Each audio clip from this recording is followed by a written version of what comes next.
আরজিকর কাণ্ডে ন্যায় বিচারের দাবিতে ধর্ণা, ধর্মতলায় ধর্ণার সময়সীমা বাড়াতে আবেদন, চিকিৎসক সংগঠনকে মামলা দায়েরের অনুমতি দিলেন বিচারপতি। হাইকোর্ট আজ পর্যন্ত ধর্ণার সময়সীমা দিয়েছিল এর আগে।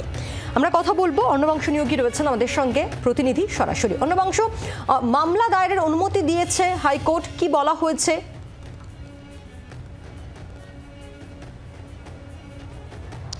পায়েল, সেটা হচ্ছে যে জয়েন্ট প্ল্যাটফর্মস ও ডক্টরস তাদের যে ধর্ণা, সেটা নিয়ে দ্বিতীয় দফার আইনি লড়াই শুরু হচ্ছে আজকে। তারা প্রথম দফাতে তারা চেয়েছিল অনুমতি হাইকোর্ট থেকে, কারণ পুলিশ অনুমতি দেয়নি। আজকে তাদের শেষ দিন, আবারও তারা শেষ দিনের আগে পুলিশের কাছে তারা অ্যাপ্লিকেশন করেছিল যে সময়সীমা বাড়ানো হোক, কিন্তু পুলিশে তারা রাজি নয় এই অনুমতি দেওয়ার জন্য। কারণ তাদের বক্তব্য স্পষ্ট যে এই রাস্তা জ্যাম হচ্ছে, রাস্তা ন্যারো হয়ে গিয়েছে, মানুষ সমস্যায় পড়তে হবে, সেই কারণে কিন্তু এই অনুমতি আর দেওয়া যাবে না। তাই ফার্দার তারা আজকে আবারও হাইকোর্টে মামলা করেছে, দৃষ্টি আকর্ষণ করেছে। আজকে বিচারপতি 12:30টার সময় শুনবেন এবং অবশ্যই রাজ্যের তরফ থেকে তারা অবজেকশন দেবে যে কী কী সমস্যায় পড়তে হবে যদি ধরনের অনুমতি দেওয়া হয়, এবং যে ক্রিসমাস কাটলো, এই দুদিন আগেই ভিড় হলো, তার জন্য কতটা সমস্যা হয়েছে সেটাও কিন্তু তুলে ধরা হবে রাজ্যের তরফ থেকে, এমনটা কিন্তু আমরা খবর পাচ্ছি।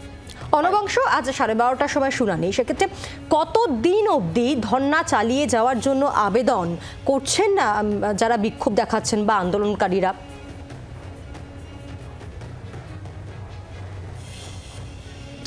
দেখো, তারা নির্দিষ্ট টাইম বলছে না, তারা বলছে আরও কিছুদিন, অর্থাৎ তারা চাইছে আরও 4-5 দিন বা 6 দিন তারা চাইছে আর অনুমতি, অর্থাৎ বছর শেষ অবধি তারা চাইছে তার ধর্ণা চালিয়ে যাবে।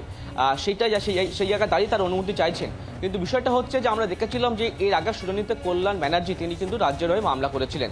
তার বক্তব্য ছিল যে 25 তারিখ শুধুমাত্র তারা যদি এই ধর্ণা বন্ধ রাখে, তার পরিবর্তে তারা যদি আরও 2 দিন বা 1 দিন এক্সটেন্ড করতে চায়, তাহলে রাজ্যের কোথাও আপত্তি নেই। এই সওয়ালটা কিন্তু ভরা ইতিহাসে করেছিলেন তিনি। সুতরাং তারপরে তারা অবশ্যই ডাক্তারদের আইনজীবী তারা এটা উত্থাপন করবে, রাজ্য তার আগেই বলেছিল তাদের কোনো সমস্যা নেই 28 তারিখ অবধি করলে। তাহলে এখন সমস্যাটা কিসের, সেটাকে তারা পয়েন্ট করেই তারা আজকে সওয়াল করবে। তারা চাইছে এই বছরটা পুরোটাই তারা ধর্নায় বসতে। বাংলার আওয়াজ, বাঙালির আবেগ, জি 24 ঘন্টা।